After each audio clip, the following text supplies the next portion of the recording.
Hello and welcome to another episode of the Dan Assor Show. Today I'm delighted to welcome back, I think for third, fourth time, definitely one of the most frequent guests. Oh, thank The you. eminent Doug Emslie, CEO of Tarsus Group. How are you, Doug? I'm very good, Dan, and it's good to see you. It actually feels like a long time ago when we last chatted and all the problems we were having in the industry, and now we've got different challenges. That's true. And I thought you would be coming back refreshed from a nice summer holiday, but you were just telling me that actually August was one of your busiest months. Actually, it might be useful to start there. What have you been up to? Yeah, I mean, August was our busiest month in the history of the company. And basically, for the last 4 weeks, we've been running on average 3-4 shows a week. I mean, some of that is catch up. Some of it is calendar movement, along with some normal shows to kick off what is a really busy sort of final 4 or 5 months for us. We're always heavily weighted in the second half of the year, but we've got a very busy period between now and Christmas. And going around the geographies, it's just it's really interesting to see how the different territories are behaving, how things are recovering, at what levels they're recovering. I mean, if I start in the US, which was obviously a major market, the biggest market in the world, it opened effectively in July of last year. So it's quite extraordinary to think that actually it's only been open 15, 16 months. Sure. And definitely what we're seeing is a totally different pattern, whether the shows run once or is it now run twice. The US is coming back strongly. The interesting issues are that every time we run a show, the rebook gets stronger, which is not really a surprise in that it's showing the strength of face-to-face. People are actually doing business, and actually we're in rude health. On the visitor side, I mean, generally what we have seen across the board is about an 80% return of our visitor numbers of pre-pandemic levels. And Doug, sorry to interrupt you. I don't know if you've got more data around that. Are you seeing new people coming to your events, or are they mostly, the same types of people coming back, or literally the same people from in the same No, role? I mean, it's really interesting in that, I mean, I've just come back from Chicago last week where we were running Label Expo, one of our big shows. Yep. And over 20% of the people were at the show for the first time. Okay. So that was one of the things that our customers were remarking on. It's a market that's pretty mature, but actually they were seeing lots of new people. And I think it's a very interesting trend coming out of the industry in that a lot of people from our customers have retired. I mean, if you think of the classic demographic of an industrial type show, tends to be sort of male mid-50s, and a lot of those have retired. Sure. So we're seeing new people, which is positive, but it also means from a data perspective that we're in a very strong position, because as we run more shows, we're refreshing our data, and a lot of the other media have actually got a lot of people in their database who have either moved job or actually have retired. So for me, it certainly focused my mind in terms of what external third-party data we're using and how good it is, because the data has changed dramatically in the last 2 years. So I think that's really been sort of one lesson, and where we're investing heavily in making sure that actually we're getting new lists and new people there, because we can't rely on what we were doing before, because it's changed dramatically. I think the other trends we're seeing is that the buyers are coming back, that exhibitors are slightly slower. and the exhibitors are probably being a little bit more cautious on a number of personnel that they're sending to events. Right. So if they had sent 20, they might send 15, etc. So I think it is now focused very much on, I know we always talk in the industry about quality, but it is actually becoming true in that the people who are turning up to events now are really serious. If you look at the number one cost now, it is travel. And you've got to be serious to come. I don't know if you've traveled recently, but travel is not a pleasure. It's difficult, it's expensive.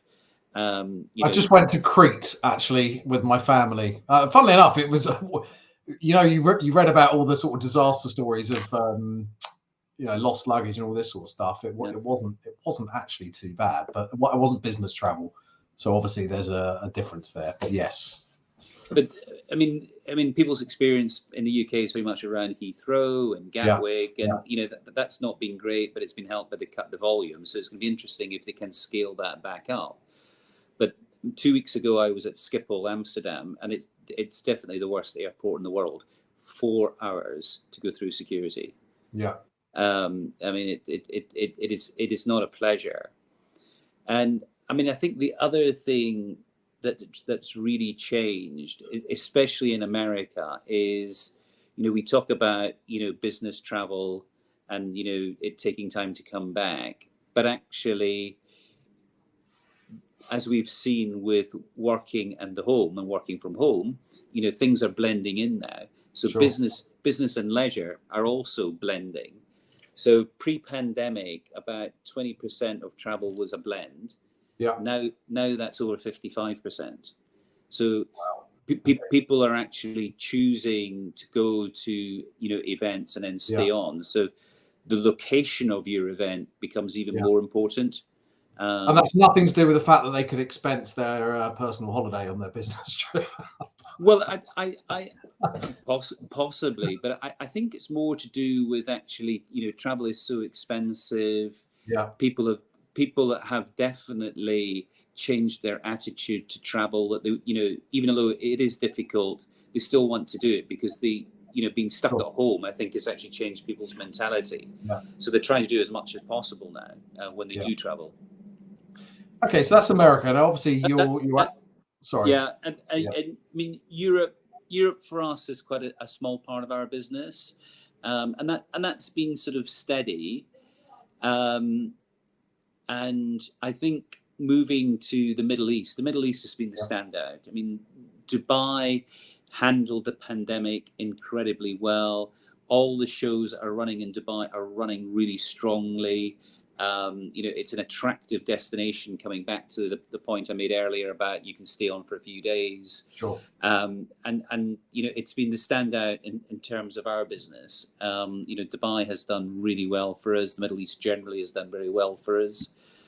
And then we move into Asia, where we're seeing the reopening of Southeast Asia at the moment. So we've been running shows in the Philippines, in Malaysia, last week in Indonesia. So shows are coming back, but they are being impacted in that there is still some sort of COVID rules, but they're quite diluted now. But they're not major issues.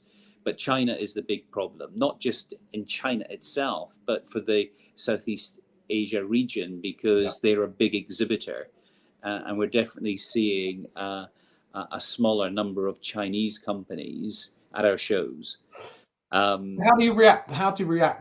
What can you possibly do to offset that situation? Well, is there anything you can do? What are you doing? We are trying to help Chinese companies in terms of sort of man their stands from local subsidiaries, or we're hiring in translator or people who can man their stands for them. So there's a number of things, because the companies in China are desperate to get out now, because they've had sustained periods where they haven't been able to go on the road and sell. And I think what we're seeing for next year is a massive increase in our Chinese participation, in that quarantine has now been reduced to 7 days. So a lot of them are saying, well, even if we have to quarantine for 7 days, we'll do it, because now the economics are such that, we've been out the market too long. We've got to be there. Okay. And then our shows in China, to be honest, it's been stop-start. We ran nothing in the first half of the year in China. Yeah. And then we ran 2 of our big shows in August. And then the market closed again, and we managed to run 1 last week in Zhengzhou. So it's been very stop-start. Shanghai is still closed. Shenzhen at this moment in time is now closed, although it was open. Yeah. So it's very binary. It's either you're getting 100% or you're getting nothing. So it's very tricky in China because there's just no visibility, none, zero. So if I look pre-pandemic, what proportion of Tarsus were China shows? About just over 20% right. was coming out of China. And so if that's, I don't know if you're saying if that's shrunk or it's hard to predict, but how does then a business sort of, I guess, diversify elsewhere? What sort of things do you then have to look at? Is it new revenue streams outside of exhibitions in that area, or is it, loading into different territories? What do you do? Yeah, I think what it's doing is a lot of our new initiatives, including digital initiatives, are in other places. So right. we're making up that in other places. But even with the situation in China overall, for this year, we're about 84% of pre-pandemic levels. Sure.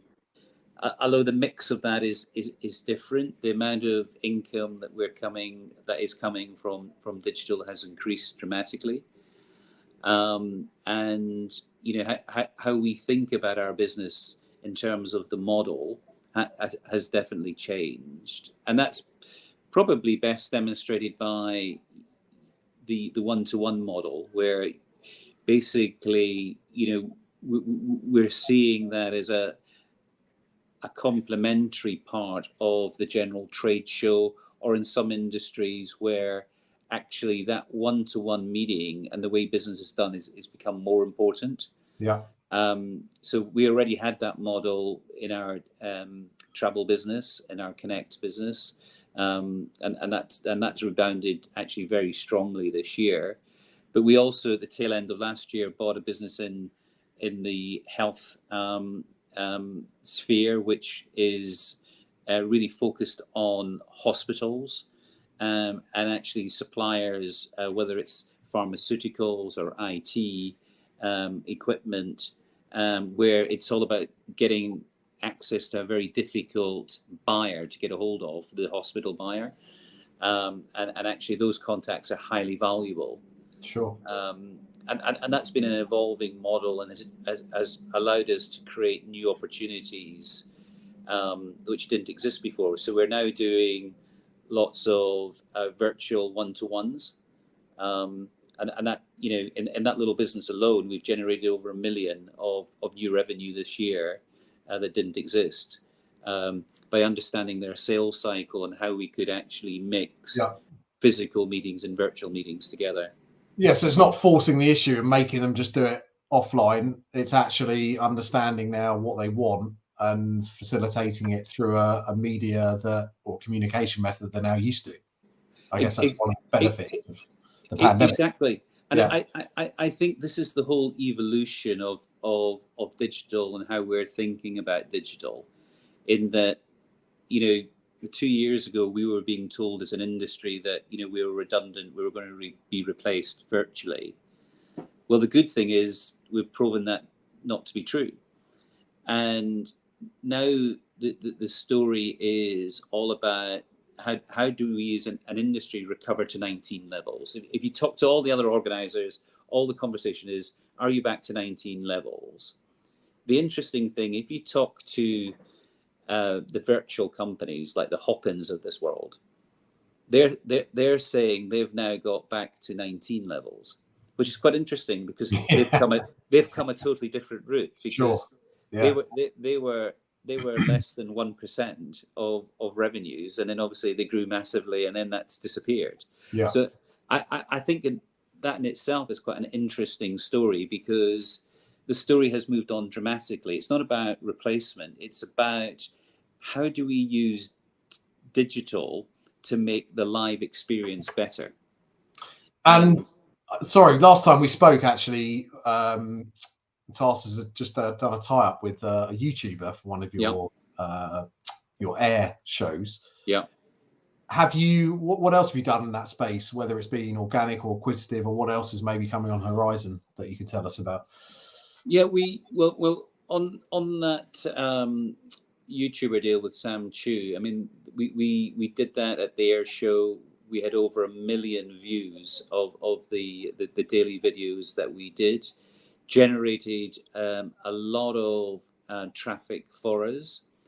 And then as a result of that, we've put together a whole sort of media business where quite a lot of that delivery of the media is either by video or digitally, a little bit of print. Yeah. So it's allowed us to create a media business that supports the air show, which happens every 2 years. So that it's coming at it from a different direction, because Sure. print businesses tend to come into the digital world, and we've gone, if you like, from the digital and trying doing a lot more to complement the show. Similarly, we've been doing a lot in the healthcare space, and particularly around education. And the model, I suppose, is the big change in what we've been doing, in that we collect a lot of content, which is very relevant after events. Sure. But as an event organizer, we tend to think about, you do content and you push it out at the show, and then you'll do another show, and then you'll push out content again. And what we did 6-7 years ago was actually put that content digital. So it's not new to have that content Sure. digital, but again, it was done the same way, that we would push it out in a fixed period to the customer. What we've done now is basically taken that back catalogue and made it available on subscription to doctors, so that they can access when they want. Yeah. And I guess there's a CPD element around that as well, potentially. Absolutely. Yeah. So Yeah. I think there's a big change, as we're seeing in society generally, of the push and the pull in terms of how Sure. content is consumed, and actually it's creating libraries and having access to that on a subscription basis. Yeah. So that for us has been a big change of model, Sure. which we've been implementing. And so obviously those are a couple of examples. Thank you. Obviously, to do that, you've obviously had to look at your event technology as a business. Yeah. And as we know, event tech goes more, than just virtual event platforms. Yeah. What other sort of, how do you feel like the relationship is now with your business and event technology sort of companies, and how are you utilizing it, I guess, both for your staff as well as for, on site as well? Have you sort of seen an uptick in investment in some of the platforms and solutions that are available? I mean, I think we're doing more than ever, and I think we've got to do more than ever in this space. And I think it's finding the right tools to actually help. And I think the one size fits all, which has been the approach of a lot of the event tech, it's not what it's all about. I think we want to use companies who are very good at the meeting component. Yeah. But actually they might not be very good at some of the registration component, and they might not be good at part of using persona marketing to attract new people in, etc. So I think where we've got to is actually we're far more selective in terms of finding who's best at what and using them, rather than trying to use one supplier. So then it comes into a management of all those different suppliers. Yeah. And I think that's really the key in the evolution. But I think also a lot of the event tech companies are are themselves pivoting at this moment in time, realizing that what they thought was a huge market has suddenly changed. Yeah. And they've got to look at how do they add value in a different way. And I think a lot of them are doing that. Some of them are doing it very successfully. But I still think we're very much in the foothills as an industry. And I think we've still got to do more. And we're constantly looking at new ideas and trying to figure out which ones we think are going to make a real difference and which ones are fads. Sure. And I think that's the real hard thing, is finding companies who will service us, who are robust enough and who are going to be around as well. Yeah. Thank you. And I know last time we spoke, we had a chat about talent and also the types of people that, because your business is changing. Obviously, invariably, that means you've got to upskill existing teams, but also potentially bring in new talent. How's that going at the moment in terms of finding the people you want and the types of roles that you're now hiring for? Has that changed dramatically in the last few years? Well, yes is the quick answer to that. And how are we finding them? It's really difficult. And I mean, I think how our business has changed is that we need more people who got more technology skills. And that's bluntly probably going to come from outside of our industry. There's just not enough of them. And how we have changed our own business is that we've gone from 100% reliance on external recruiting to actually we've got internal recruiting now. So basically we're spending our time and attention trying to find the people through different social media tools and to bring them in. So the technology bit, it's a big challenge for everybody. But I think as we go forward and we look at what our customers want and what our buyers want, it's all about the experience and actually how do we use their time. So the one-to-one component's important in terms of maximizing who they're seeing and not wasting time, but also they're having a good experience. And I think as an industry, we're going to have to think more like a magazine, that we're going to have people who are more editorially focused on the experience. Makes sense. And I think that's an area that probably exists more on the consumer side and less so on the B2B side. Yeah. And if we were having this conversation pre-pandemic and I said to you, Doug, how would you describe Tarsus as a business compared to where Tarsus is now, given some of the changes that you've mentioned? Would that description be different? Would now be different if someone said to you, had no idea what you did? Would that just definition of what Tarsus is now be different?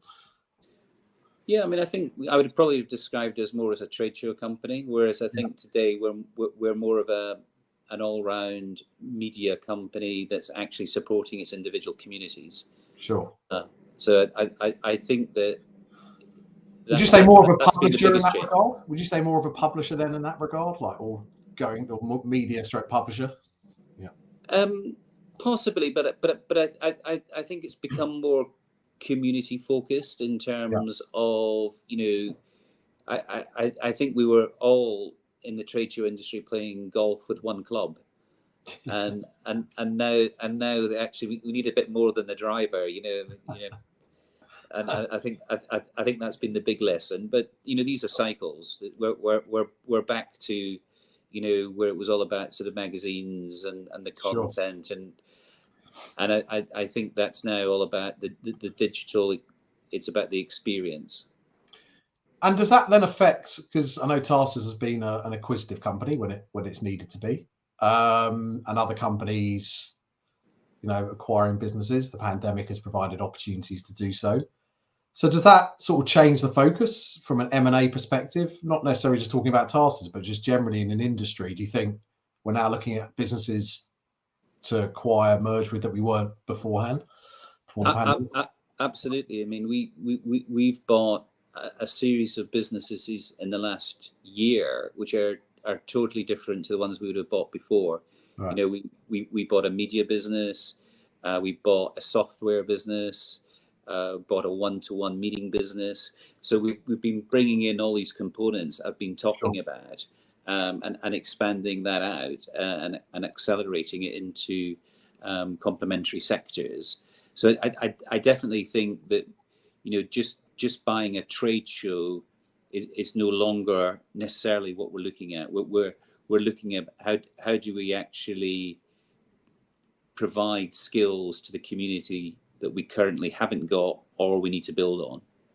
And so that actually is similar to when we spoke about the talent pool that you're bringing in as well, right? Exactly. It's all linked. Yeah, it's all linked. Okay. Yeah. We've obviously just hopefully through a pandemic. Then we had the war in Ukraine. Now we've got a cost of living crisis and a recession in all but name in various countries. Yeah. How do you think that's going to affect the sort of next 12 to 24 months? Some of the other sort of geopolitical and economic environment that we're operating in. Well, it's going to be quite interesting because we're going through a recovery phase, and I still think we're benefiting from that recovery. So I think in the next sort of 6-9 months things will go well for our industry. But as I look forward, and if you look at historic cycles, we're a lag indicator in that if you have an exhibition every year, you're probably 9 months behind that GDP cycle. Right. If you're every 2 years, you're probably 18 months, etc. So if you do twice a year, you're probably quite close to the GDP cycle. So I think it's probably going to be the middle of next year before we see some of these headwinds begin to reflect in terms of exhibition revenues and caution. Against that, you've got a lot of new innovation going on. You've got new revenue streams going on. So I think this time, and every time, is different. If I go back to the financial crisis, we probably went from the bottom to recovery within sort of 4 or 5 months. It was quite sharp, and that was different to historical cycles. I think this cycle will be more unpredictable because there's lots more that's moving in terms of the different revenue components and in terms of the different geographies all moving differently. Sure. Because if I look at America is very attractive at the moment because the economy is doing better, the dollar is very strong, and it's got energy. If I look at Germany's got problems with buying for its manufacturing industries all of its energy in from Russia and selling its product to China. So you've got a lot of moving parts. So I think it's going to be quite a bumpy period if I'm being honest. I think some people will do well, some people will struggle, and there'll quite clearly be lots of opportunity. Thank you. And just finally, obviously you have finished your stint as CISO, Society of Independent Show Organisers Chair. A moment of reflection, how, you came on as chair when the pandemic hit, or definitely during the pandemic. How do you see those organisations, the likes of CISO and UFI, now developing? Obviously, they've developed better relations with local and national governments. Yeah. But where do you see them now in terms of, moving forward?